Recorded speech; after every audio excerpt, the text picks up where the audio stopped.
Dito ulit tayo sa Final Option Beach Resort. Parang ano eh, sounds like final destination. Final No? destination. Oo, Shobi. Last destination mo. Oh, last destination mo na. Meron pa. Ano ba? Huling Huling haplos. Huling haplos. Ah, yun pala yun. Ayan, pupunta kami sa reception. Yung ano, huling haplos. Ayan, final huling haplos. Ayos to ah. Ayan. Ayun nga, pupunta kami sa reception. Tapos, tatanungin namin kung magkano yung rate ng surf.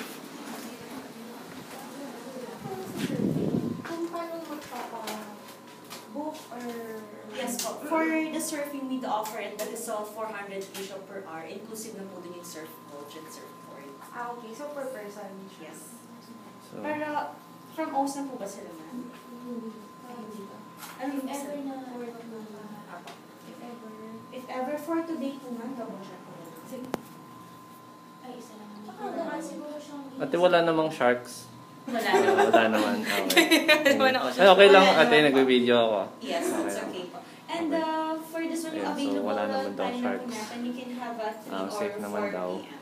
4 p.m. Yes, 4 p.m. na lang. So, silang person yung kaya niyo?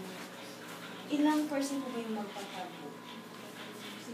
Anong 6:30 ba? Ayan, so titignan ko lang yung paligid ng Pwede po Ang siguro ganda. mag-start Ganda na naman lang yung po yung first batch. check nyo to kung sakaling may time ba yung magbakasyon. accommodate mga 3 person lang po siguro. So, how early mo?